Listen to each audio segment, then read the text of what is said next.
Good afternoon, everyone. Welcome to today's webinar, and thank you for joining us.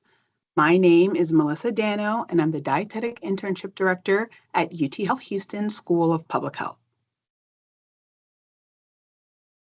Today's webinar is the final one in a three-part series where we will explore nutrition considerations for cardiometabolic health and share tips for how to bring this information into practice with strategies and tools for patient care. This series is presented by the Nourish Program at UT Health Houston School of Public Health in partnership with Avocados, Love One Today, and hosted by the Michael and Susan Dell Center for Healthy Living, also at the UT Health School of Public Health. The Nourish Program shows people how to grow, prepare, and promote food that encourages lifelong health and well-being through hands-on, evidence-based classes taught across our garden, kitchen, clinic, and community. You can use the QR code to visit the website and get more information. Thank you to Avocados, Love One Today for sponsoring today's webinar. Love One Today is a science-backed resource developed by the Hass Avocado Board, also referred to as HAB. Some of the studies that will be highlighted today are supported by the Avocado Nutrition Center, which is HAB's research arm and the world's only independent resource for comprehensive avocado nutrition research. This webinar is approved for one entry-level CHES credit. For dietitians, the CPU activity application for this webinar is pending CDR review approval. There will be instructions at the end of the presentation and a follow-up email after the webinar for how to claim credits. Additionally, today's webinar is hosted by the Michael and Susan Dell Center for Healthy Living at the UT Health Houston School of Public Health.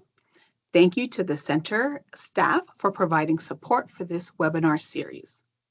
The center's vision is healthy children in a healthy world with a mission to advance health and healthy living for children, families through early and impactful interventions. Thanks to the Michael and Susan Dell Foundation for providing funds to the center for today's webinar. The slides and a recording of today's webinar will be archived on the center's website, msdcenter.org. If you have any questions during the presentation, please remember to put them into the Q&A section. With that, I'm excited to introduce our speakers, Dr. Rupa Mahadevan, Assistant Professor in Community and General Pediatrics and Culinary Medicine Instructor at UT Health Houston, and Dolores Woods, Dietitian, Chef, and Nutritionist Supervisor with the Nourish Program at UT Health Houston School of Public Health. I'll now hand it over to them for the presentation on fiber, role in cardiometabolic health, and tips for patient care. Good afternoon, everyone. We'll start with the learning objectives. We're going to describe the connection between dietary fiber intake and reduced risk of cardiovascular disease and type 2 diabetes. We're going to explain the impact of dietary fiber, especially soluble fiber, on cardiometabolic health, including its role in improving cholesterol glycemic response, satiety, and adding diversity to our gut. We're going to discuss the scientific evidence on avocado consumption and its effects on cardiometabolic risk factors, diet quality, and the microbiome. And then we're going to identify practical strategies to help our patients incorporate more fiber into their diets in a clinical setting. So the agenda for today will be initially discussing the role of fiber in health, discussing intake recommendations, describing the role of fiber in cardiovascular health, providing a toolbox to utilize in the clinical setting, and ending with a cooking instruction by Dolores, our dietitian and chef. So according to a study published in 2022 in the Journal of the American College of Cardiology, only 6.8% of U.S. adults have optimal cardiometabolic health based on adiposity, blood glucose, blood lipids, blood pressure, and clinical signs of cardiovascular disease. So that really means that 92% of the population do not have good health. In webinar 1 of the series, we covered some of the recent stats related to cardiometabolic health in U.S. adults and its impact on young adults and certain ethnic diversities. Be sure to check that out if you haven't already. A link to the recording is on the Dell Center for Healthy Living website via QR code in the earlier slides of the deck. People often think fiber only has two roles, which is for digestion and gut health and promoting bowel movements, but it really does so much more, particularly for cardiometabolic health. We can also see fiber helps with lowering cholesterol, lowering blood pressure, and glucose. Really, fiber is a key player, and after this presentation, we hope you understand that as well. Higher intakes of fiber are associated with a reduced risk of chronic disease. Findings from observational studies and clinical trials conducted over nearly 40 years reveal health benefits of regularly eating fiber and making intake recommendations and meeting those recommendations as well. Observational data suggests that when comparing the highest dietary fiber consumers with the lowest fiber consumers, there's a 15 to 31% decrease in all-cause and cardiovascular-related mortality in those eating more fiber.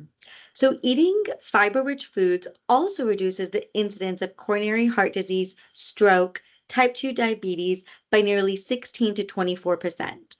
For 1,000 participants, the impact translates into 13 fewer deaths and 6 fewer cases of coronary artery disease. Clinical trials have shown significantly lower body weight, systolic blood pressure, and total cholesterol when a high-fiber diet is consumed. If you haven't already, you're beginning to see that fiber is extremely important, and it's an important nutrient for cardiometabolic health, and yet only 10% or less of adults are meeting the recommended intakes of fiber. This gap has persisted for years, and we have to ask ourselves, why is this? And the answer is Americans are just not eating enough fruit, vegetables, and whole grains. According to the Dietary Guidelines for Americans, fiber is considered a dietary component of public health concern for the general U.S. population because the low intake is associated with known health issues. As we just saw on the previous slide, higher dietary fiber intake is beneficial for cardiovascular health for a number of reasons. So fixing this gap in consumption is considered of utmost importance to reduce the prevalence of cardiovascular disease. So now let's really get into understanding the role of fiber and food in our health. So what is dietary fiber? It's a group of non-digestible carbohydrates found in plant foods. Dietary fiber is not digestible within the small intestine because we do not produce the right enzymes capable of breaking it down. As a result, these compounds make it to the colon intact, where they are available for fermentation by the resident microbiota that live there. Since it's not digested, dietary fiber is considered to contribute to minimal to no calories in our diet. The two main types of dietary fiber are soluble fiber and insoluble fiber, but within each of these groups are many different kinds of nutrients. We're not going to get into that level of detail today, but it really is helpful to have a high-level understanding of the difference between soluble and insoluble fibers because they function differently in the body, leading to unique benefits for overall cardiometabolic health. So soluble fibers dissolve in water and form a gel-like material that can help regulate your blood sugar and lower your total cholesterol. You know, when you make oatmeal and the oats absorb water, that is how soluble fiber behaves in the body. Another example is how chia seeds expand and form a gel-like material in water. These examples of oats and chia are examples of soluble fiber in action. Insoluble fiber, on the other hand, does not dissolve in water and adds bulk to stool, which promotes gastrointestinal motility. Think about added broccoli florets to a glass of water. They won't dissolve, but they will add bulk and they will increase the total volume. So look at the picture on the right. Insoluble fiber speeds the passage of food through the digestive tract by adding bulk to the stool, which can help relieve constipation and promote overall regularity. Regularity can also improve colorectal health. Soluble fiber, on the other hand, slows digestion and nutrient absorption, and it is one of the reasons it has so many health benefits. Fiber also fuels bacteria in the gut. The digestive tract, also known as the gut, is a complex organ. It breaks down the food we eat into nutrients that can be absorbed and carried throughout the body. There's a community of friendly bacteria living within our intestines that help support gut health. These bacteria break down nutrients, produce compounds that send communications to the rest of the body, and influence our immune function. On the screen, you'll see a visual of good bacteria in our gut feeding on fiber. Soluble fibers, in particular, are readily fermentable or used by the gut microbiota. And as a result, good bacteria grow and diversify, which is beneficial for our gut health and overall health. We need to continue eating fiber to maintain these good bacteria. In addition, when gut bacteria break down the fiber we eat, compounds called short chain fatty acids are produced and play an essential role in regulating metabolism as well as digestion. You've probably heard the term probiotic and might be wondering, where does that fit in? So probiotics are live bacteria that can be ingested through foods and products. Both the bacteria that is already in our gut or bacteria you consume as probiotics all prefer different types of fiber as their food source. So it truly is the fuel. So, what is our takeaway from all of this? Fiber is important, and eating a variety of foods that contain fiber is important for nourishing the good bacteria in our gut.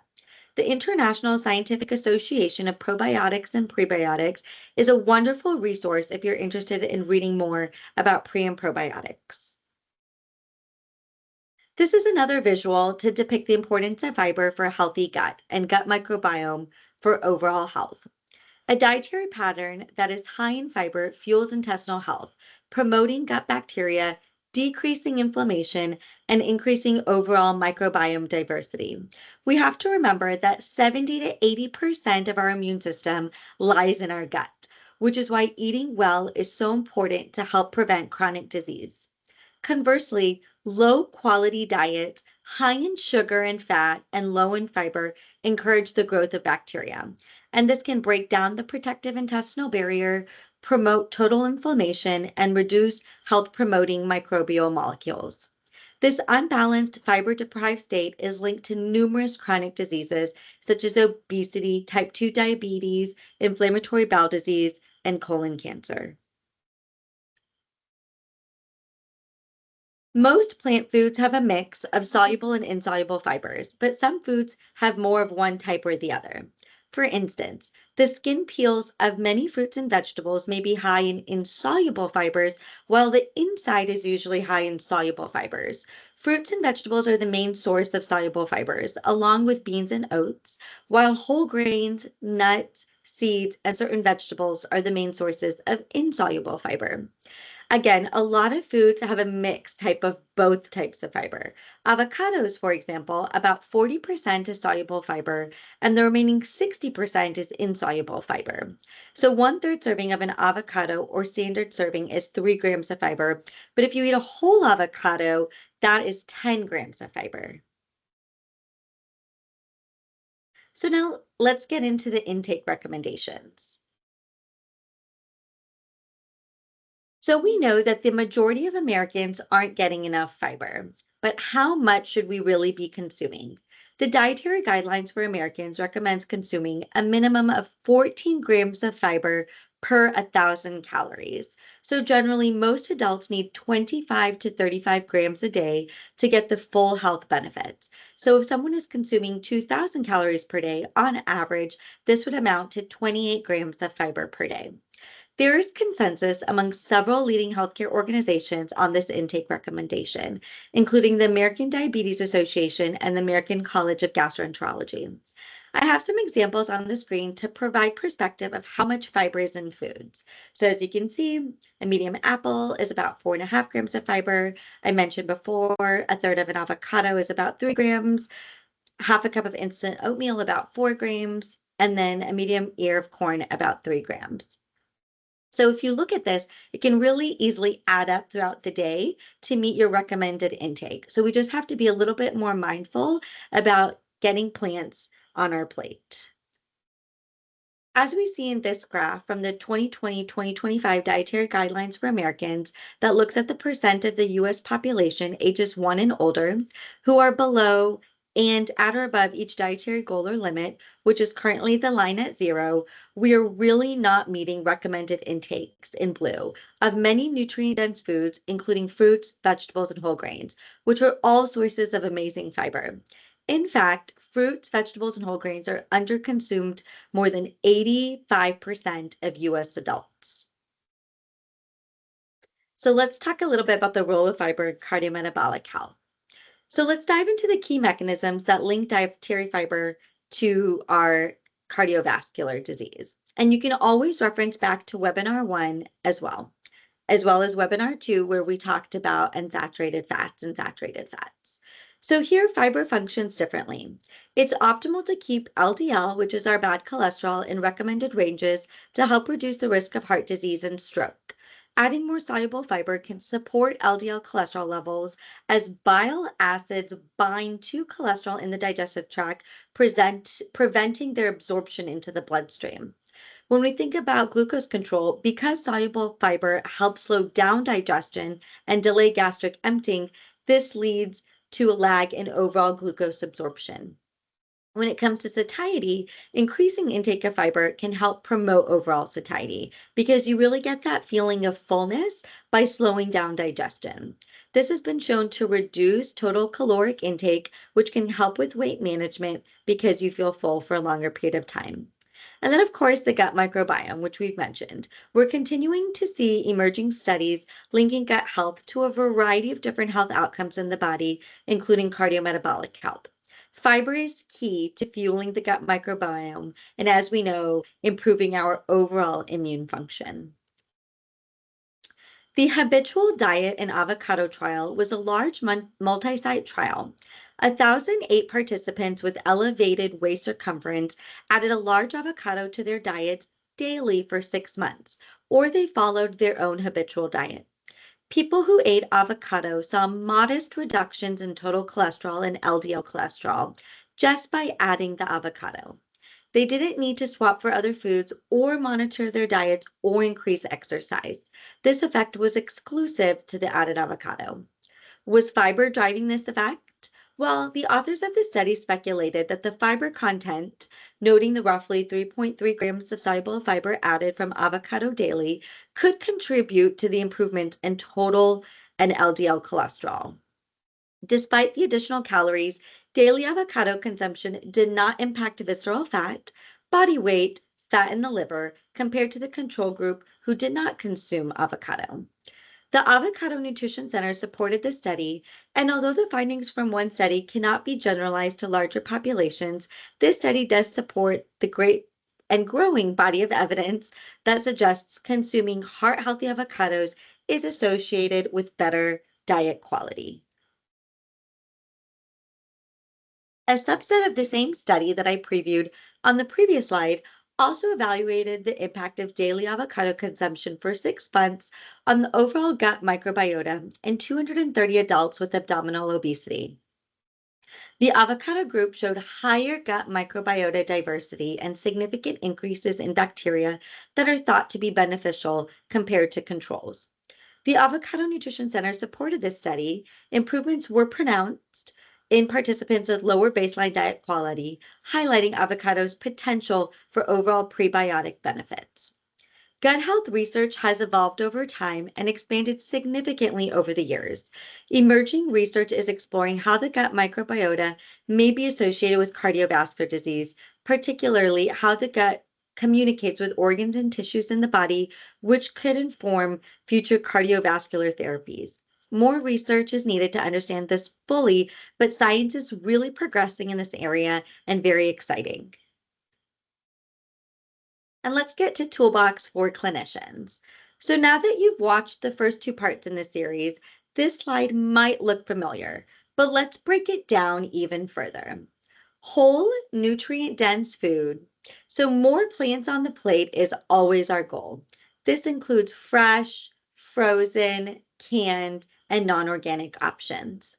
personalized nutrition. So we really need to think about using inclusive language and tailor recommendations to cultural and flavor preferences, because we know with our patient population, one size does not fit all.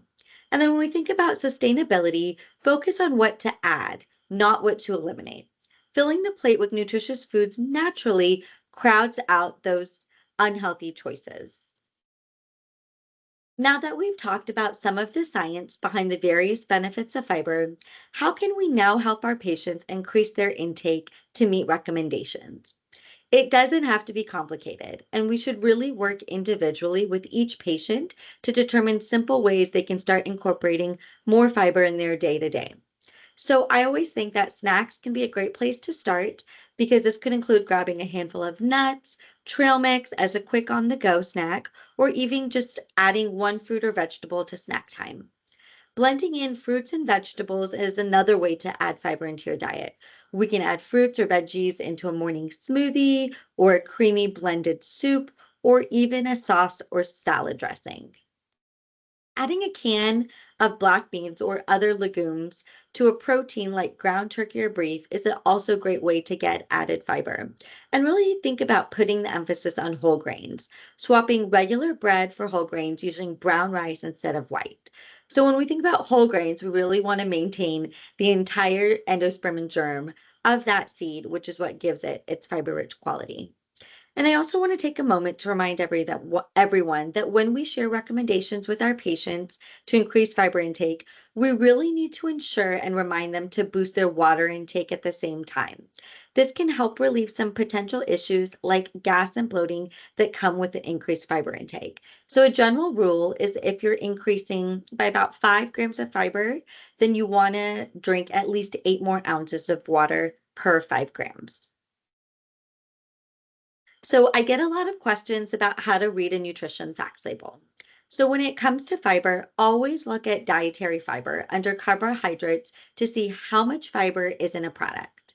You can also look at the ingredients list to identify whole grain options, which tend to have more fiber and nutrients. Things to look for in the ingredient, of course, like I mentioned, is the word whole: whole wheat, whole grain, oats, oatmeal, brown rice, wheat berries.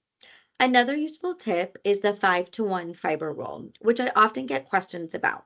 So it's not a deal breaker, but we should just keep it in mind, because it can provide a ballpark estimate for people who like numbers and ratios. So when you divide grams of total carbs by grams of fiber, aim for 5 or less. So here's the example. Another way to think about it is for every 100 calories, you want at least 5 grams of fiber in that product, especially if it's a packaged food product. So, when it comes to motivational interviewing and getting our patients to really create a change, we have to think about the thought level and SMART goals as well as ORs to drive their overall behavior change. And this is a great way to set goals and use motivational interviewing for different purposes. So, SMART goals, particularly, are focused on defining and achieving specific objectives, while ORs techniques aim to facilitate client centered conversations and really encourage change. So here's an example of using this SMART goal framework, which I often use in clinic. So when we think about something specific and measurable, instead of telling our patients just eat more fiber, try saying, why don't you think about pairing half an avocado with your eggs for breakfast each morning? Or how about a handful of nuts after you go work out at the gym, and you can add nuts as your snack 3 days a week? When you think about something achievable, you always want to start small. So don't try to overhaul your patient's diet overnight. Really focus on small, gradual, sustainable changes. And really think about making swaps. So replacing saturated fats with unsaturated fats in the current diet is always a bit easier. And then choosing convenient options. Opt for foods that are easy to incorporate in our overall routine. And of course, focus on whole foods and eating from the rainbow. When we think of making something relevant, choose foods that really align with patients' preferences. So, incorporating foods that they enjoy and they're likely to stick with. I recently had a patient that told me they did not like quinoa. So, we talked about other types of whole grains like brown rice, amaranth, barley, and really meeting your patients where they are and providing them with more options can often be helpful. And then thinking about the long-term benefits, how can we emphasize the positive impact of unsaturated fats on heart health and overall well-being? So trying to get our patients to think about the future, thinking about what is something that they look forward to, what is something that they like to take part in the future that would help encourage change today. And then, of course, time bound. We have to think about realistic deadlines. So give a framework to achieve the goals. So you can always tell your patient, why don't you come back in 2 weeks, 4 weeks, 6 weeks, and we can see how you did. Track your progress. We have great apps out there now where patients can monitor their intake and then adjust their goals as needed. And then really think about celebrating success. It's always important for our patients to acknowledge their achievements so they can stay motivated along the way. So here's an example of what a day or meal could look like while meeting our daily fiber recommendations. Remember, this is just an idea for inspiration, but eating is always individualized, so work with your patients directly to see what works for them. But you can see there's a common theme here. We're really eating so much variety, so many colors. So for breakfast and lunch, think about getting at least 10 to 15 grams in the earlier part of the day. And then you can think about getting 10 to 15 grams in the later part of the day. And that would really be a great way to balance patients getting their overall fiber intake for the whole day. And so you can give ideas such as breakfast street tacos, adding avocado, nuts, and seeds to their lunch, thinking about jicama as a snack, which is fiber rich, and of course, dinner, adding grains and whole grains wherever possible. So this is another example of a sample meal plan we could provide with our patients. So thinking about, again, 10 to 15 in the morning, 10 to 15 grams of fiber in the evening. Here, avocado toast is always a fan favorite, especially among my adolescent population, and adding a good source of protein as well for lunch, such as tuna and chickpea salad. For dinner, doing a broccoli stir fry. And in the last webinar, I know for dessert, we did an avocado chocolate mousse, which is a great source of fiber as well as unsaturated fat. So this is our last webinar of the series. So let's just take a moment to review the top takeaways that we discussed in the last two webinars. So when it comes to a food first approach to cardiometabolic health, always remember to encourage a healthy diet that consists of a variety of plant foods: fruits, vegetables, whole grains, beans, lentils, nuts, seeds, oils, and avocado. The diet does not have to be exclusively plant-based. Some lean proteins like lean beef, poultry, fish, chicken, eggs are a great source as well. And really ask questions to learn about food preferences and challenges. Everyone is different, cultures are different, so it's important to really tailor eating recommendations to specific health goals, health needs, genetics, lifestyle, and family preferences. And then for our patients, let's really think about motivational interviewing, using ORs and SMART goals whenever possible to really help drive behavior change and encourage long-term changes that are not overly restrictive and can be maintained. So when we first introduced ORs, open-ended affirmations, reflections, and summaries, we know that our patients are listening because we've gotten great feedback that some of our providers were able to make some small changes in their clinics.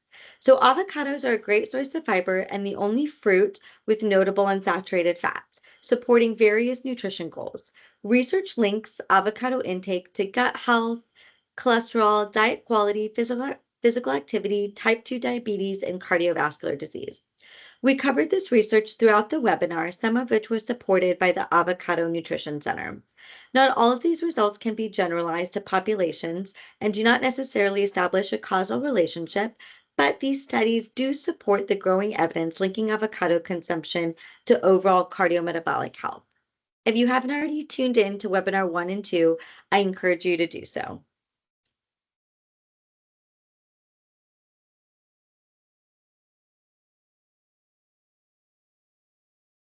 So, as we've learned, unsaturated fats and fiber both provide benefits for overall cardiometabolic health. Both nutrients are beneficial for cardiometabolic health, including meeting LDL cholesterol and glycemic responses, as well as promoting satiety and feelings of fullness. Fat and fiber slow digestion and help you feel full longer. So, pairing them together in meals and snacks can enhance this effect. So, that's truly a winning combo is when we take fat, especially unsaturated fat, and put it together with fiber in meals, our patients can really help improve their long-term cardiometabolic health and reduce the risk of disease for the future. So now I would like to turn it over to my colleague, Dolores, for our cooking portion.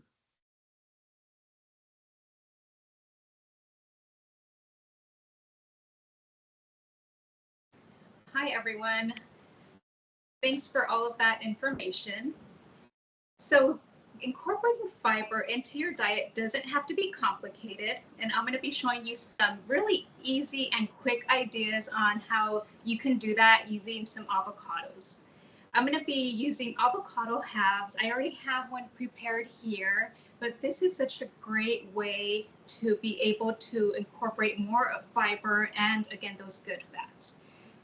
So we're going to start by making some salads. This is akin to a loaded potato, or I'm sure you've had stuffed peppers before, where you can put your favorite protein or a salad in there. Instead, we're going to be using avocado halves, which are going to be nutrient dense, and they're going to provide, a medium avocado actually provides about 5 grams of fiber. So again, really easy ways to incorporate fiber. Now, I'm going to be using some black beans. These are some canned black beans that have been drained and rinsed. Really important. Even if you get the low sodium variety, it's still important to be able to rinse those beans because there may still be some of that sodium in there. And then I'm going to be adding some tomatoes. So I have some cherry tomatoes here that have been quartered. This is such a great recipe because there are so many colors in here, and we always say we eat with our eyes. So this looks just really beautiful when you have all of the fresh vegetables and fruits. I have some mango here also that I've diced. And kind of how we've been mentioning earlier that there are different ways you can be able to incorporate your favorite fruits and vegetables into dishes. This is a great way to use mango. It's coming in season, and so it's going to add some sweetness to this dish without adding any sugar itself. And then I'm also going to be adding some red onion. So I have some diced red onion here. And to flavor it, I'm going to be using some ground cumin. Really fragrant. I love ground cumin, especially in a dish like this. It really brings everything together. Some chili powder. If you don't like too much of the heat, you can omit the chili powder, but it is going to add a little bit of that heat and again balance out the flavors.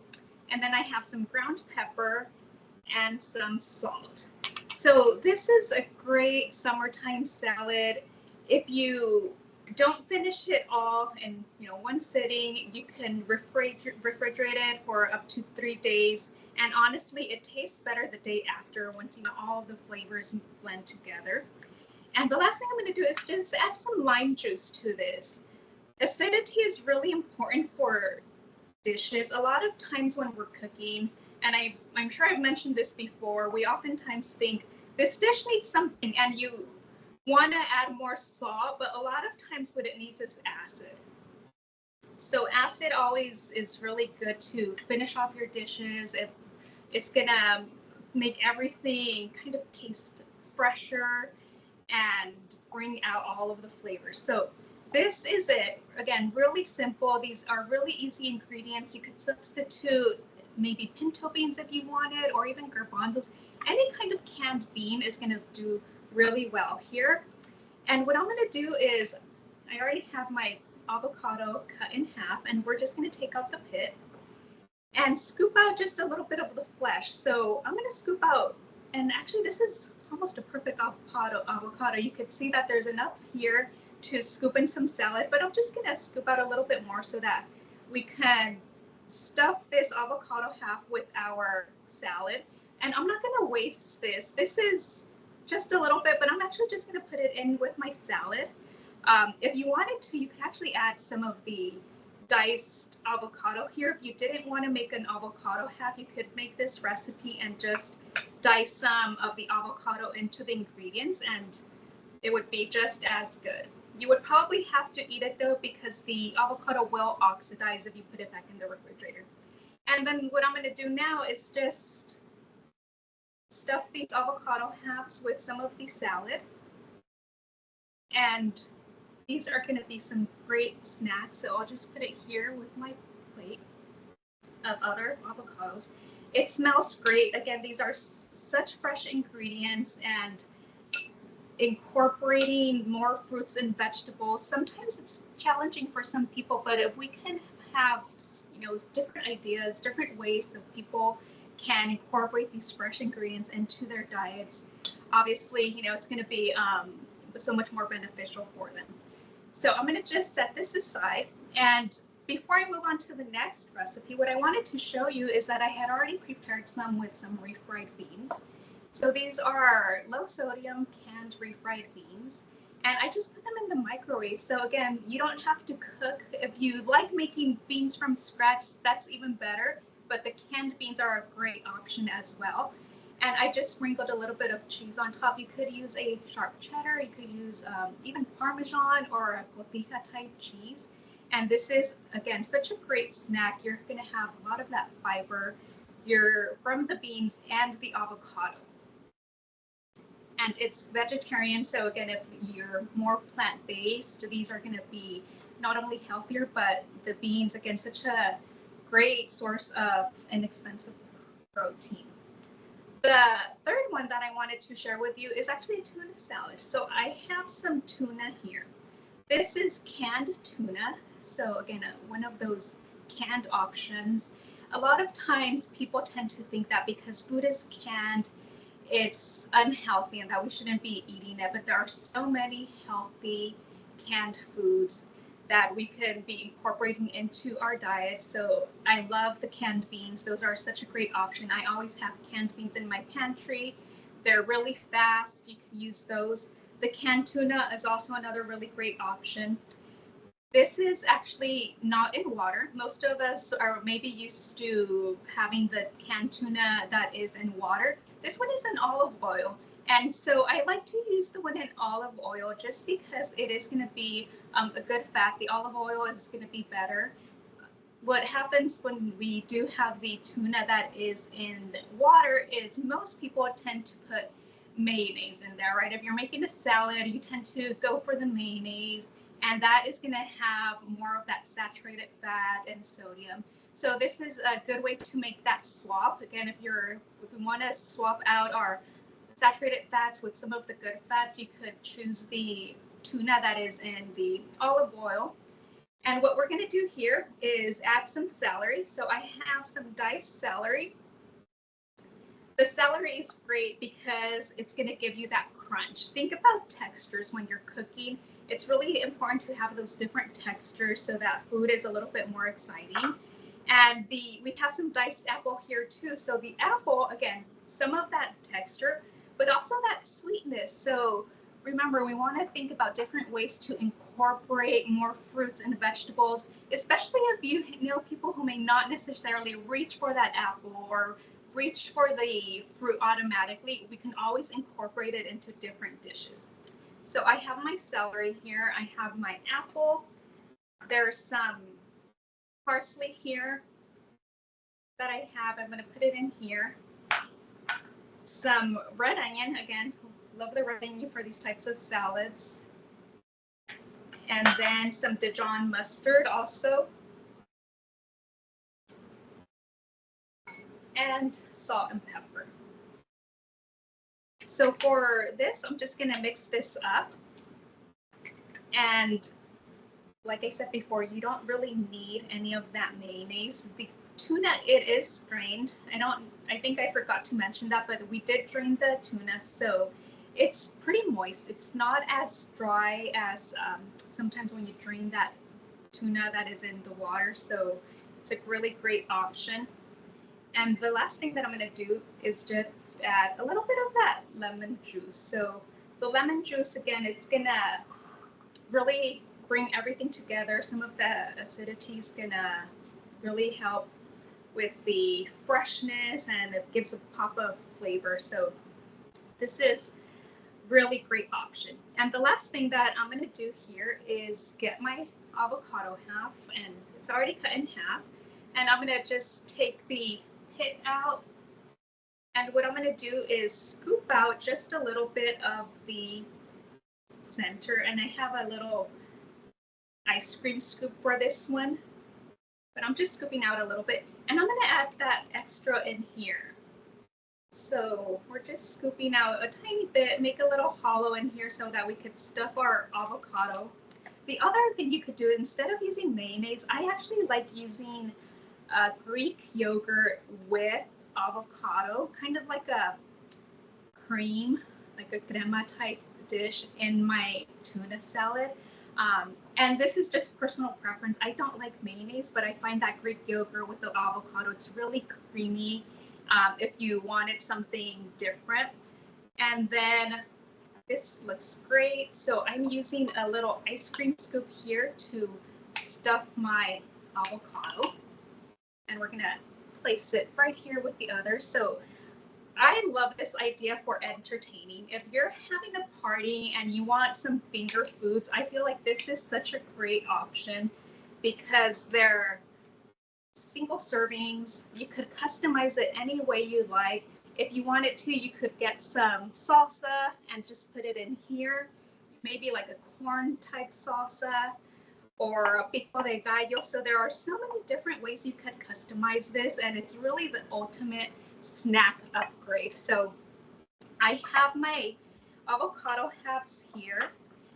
And again, so many different ways to customize. You could really get creative with this. You're really going to be, again, having a lot of those fruits and vegetables, a lot of that fiber that we need in our diets, and then some of the good fats when we're choosing the avocados, and a lot of the beans also, again, just a ton of fiber in this dish.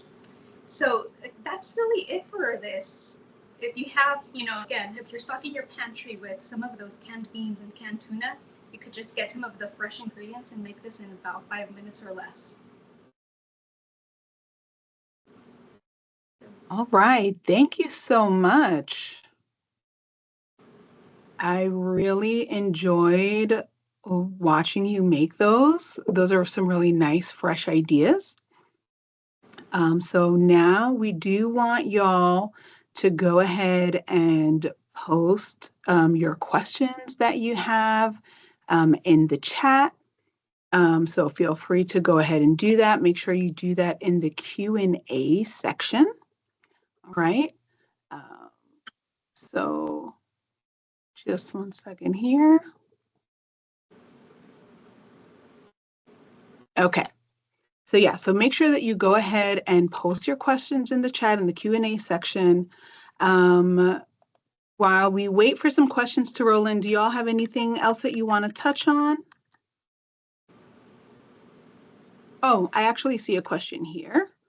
All right, so one person is asking, how do we keep an open avocado from oxidizing? Do the avocado keeper containers sold in the stores work, or do you have another suggestion? Yeah, that's a good question. And, there's honestly nothing we can do about it. It's like apples, right? Avocados, even bananas, they oxidize easily. You could use some acid to slow the process, but you're still going to get that oxidation that happens. Sometimes, when I store my avocados, I will just put some plastic wrap firmly touching the flesh of the avocado, and it's still going to oxidize, but then I just scrape that top little layer off, and then it's perfectly fine to use afterwards. But if you are going to use it, let's say in this black bean salad, I would say just try to eat the salad the day of, because it is going to be easier to maybe pick out the pieces. It's still edible, but it just doesn't look as appealing. Okay, thanks. Our loved one today, colleagues gave me a trick. They said that if you put a little oil, like a little seed oil, a little avocado oil, or a little olive oil, like right on the avocado, it can help slow down the oxidation process and maybe last a little bit longer, and then keep the avocados in the fridge as well, which helps it ripen slower. Okay, great, thanks. Yeah, and I usually will put, that lemon juice or lime on top of it. I feel like that can help as well. All right. So our next question says, people tend to see value in packaged foods. How could we encourage more fruits and vegetables? So personally, I'm a big fan of frozen. Um, And I know it's still packaged, but I love frozen vegetables and frozen fruit because they really retain quite a bit of their nutritional properties. So, I know it's easy to get like on the go, grab and go snacks, but if you look for snacks I was at just at HEB yesterday and they had like a pack of chickpeas that was 10 grams per serving, and they were just roasted chickpeas. And so when we think about processed or packaged, then it's just which snacks are we getting? Can we shoot for nuts where we can? Can we shoot for, dried fruit without added sugar? Can be an on-the-go snack. It doesn't have as much fiber as the whole, but I think frozen is a sweet spot. Yeah, and I would say also there's a distinction between processed and ultra processed. So canned beans, for example, they're considered processed. Even our frozen fruits and vegetables, technically they're considered processed. So what we really want to do is talk to, people about the ultra processed foods and what ingredients to look out for, what to avoid, and if there are any convenient snacks that they can eat that are processed and still better for us, educating them about that. Yeah, I think those are all great tips. And what I like about this recipe is sometimes people don't know what to do with a whole avocado or they don't want to eat a whole avocado. And this is a real nice way that you can still, I think, extend some of that value by using it kind of like as that, vessel, that vehicle to get all that delicious salad to you. A lot of times we think of like tortillas and bread as fulfilling that role. Not that there's anything wrong with those things, especially for choosing whole grain versions. But I think this is also a nice way that we can kind of divide things up and make sure that we're getting that full value. And those storage tips I think are really important too. What can we freeze? What can we store in the refrigerator? Let's look up to see how we can extend the life of these things. And that's true. You said when those flavors marinate in there for over 24 hours, that's when you get a lot of goodness, right? Okay. On to our next question. Someone said that they like the way the meal plans look, but they're worried that there's not enough protein for muscle maintenance or growth. How do you balance getting both fiber and enough protein?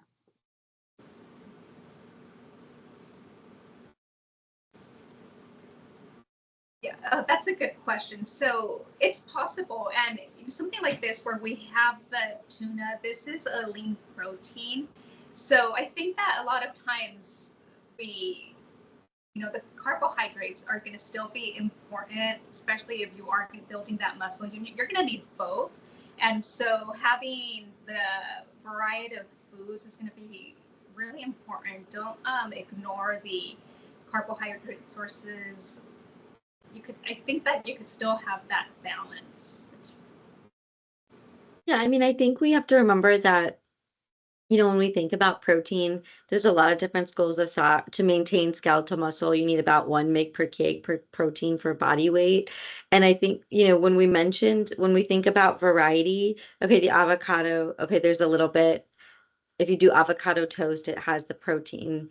Um, and we forget that fruits and vegetables, there's a little bit of protein in those too, that sometimes we don't always think about. But if you're someone who's vegetarian or vegan, you can always consider doing like adding a little bit of protein into your diet in fast, easy ways. But I think like things like adding, the dish that Dolores just made, even adding a tofu version of that and adding a little bit of edamame. I know I blend tofu a lot to make it a creamy texture, and it's a great source of protein as well. So I think, again, like meeting patients where they are, most people in the US, if you look at some of the data, it's the fiber and the unsaturated fats they're not getting enough of, but truly they are all getting enough protein. And so it really just, I think doing a dietary intake is the best place to start, because sometimes patients will tell me they're not getting enough protein, and then I'll log it in on an app and we'll go through what they're actually getting, and they're very surprised to see what the breakdown looks like. Yeah, and I think adding the beans, that's one of the things I love about beans is it's a really nice source of both protein and fiber. So if we're concerned about our protein intake, adding that to our dishes, adding chickpeas to your tuna salad, or something like that, or how can we incorporate more lentils, or using that silken tofu if we're doing smoothies or something like that, right? That can also add some protein and also added creaminess, right? We talked about different ways of getting that creamy texture about Greek yogurt, right? Having a little bit of a higher protein content. So I think those are also some other good ways that we could consider those things. But you're right. I think there's many folks overestimate how much protein they need. And really speaking to a dietitian or a clinician, getting that information and figuring out how much you need for your body, for your medical conditions, right? What is really necessary. And then looking at our diet and saying, okay, what are we getting? Where are we out of balance, right? And how can we bring things back into balance? All right. So another question, do you recommend storing whole avocados in water? Someone said that's a good way to store them.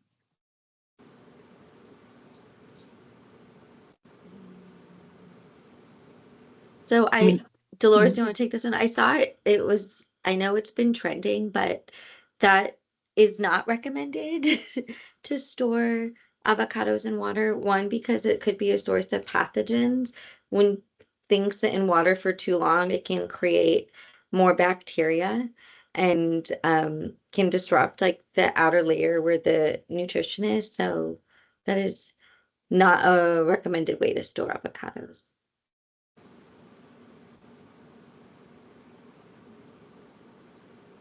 Yeah, I would think they might get a little waterlogged and it doesn't seem appealing. We a lot of times, we're rinsing our fruits and vegetables and things like that, right? Especially the outside if we're eating the flesh.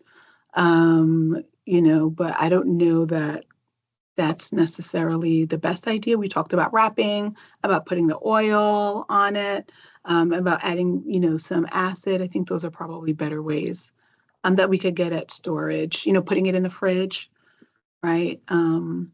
Rather than submerging it in water, right? When bacteria needs like air, water, and like a food source, right? So we want to take something out of that equation.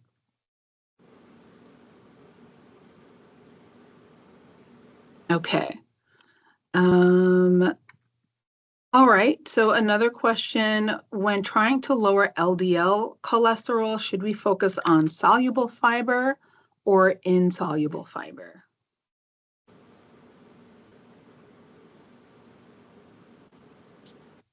So there, the research demonstrates that soluble fiber is what is most helpful, because when you see the breakdown, the bile acids is what help eliminate the cholesterol from the bloodstream. There is some data to just support that prebiotics are the fuel to help like good um, microbiota diversity, but when it comes specifically for LDL and cholesterol, the champion is soluble fiber.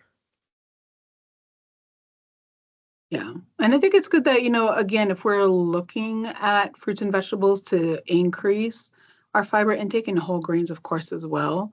But it's nice that there's that nice mix, right, of both soluble and insoluble fiber. I think sometimes when we're focused on our health, we can get too caught up in the details. And sometimes if we zoom out a little bit and also try to look more at those, like at that balance, that can really help things out.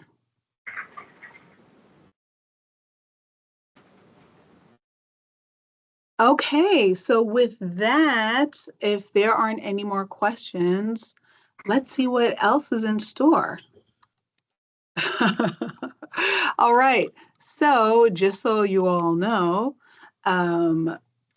if you look at the Love One Today, they do have some resources, some wonderful resources.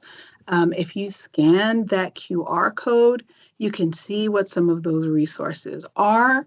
They do have some special handouts and some other information about what else is on, about other resources for how we can get more fiber into our diets. So we also have that PDF download that you can take a look at as well. So this concludes that education portion of today's webinar. As a reminder, Love One Today is a science-backed resource developed by the Hass Avocado Board. And their website, Love One Today, offers tons of resources, including those recipes, patient handouts, continuing education opportunities, and more. There are 2 sample resources, like I was saying. One is a handout about natural versus added sugars, and another is a meal inspiration to help manage blood sugar. So you can scan the QR code to access some of those resources. All right. So we want to thank everyone for attending today's webinar. The recording, the slides, and the resources mentioned will be posted on msdcenter.org.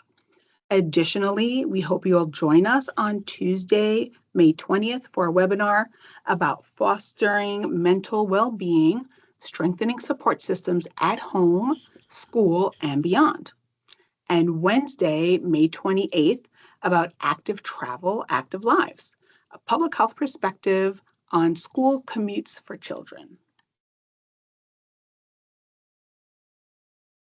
So lastly, we'd love to get some feedback on today's webinar. So please scan the QR code on the left to fill out a brief survey. If you are an RD or an NDTR seeking credit, scan the QR code on the right to complete the survey and learner assessment and to potentially get those CPEUs. If you indicated that you are interested in CHES or MCHES credits for this webinar, you will receive an email with instructions to complete an evaluation within the next week. So this information will be included in a follow-up email. We want to thank you all for joining us today. Thank you.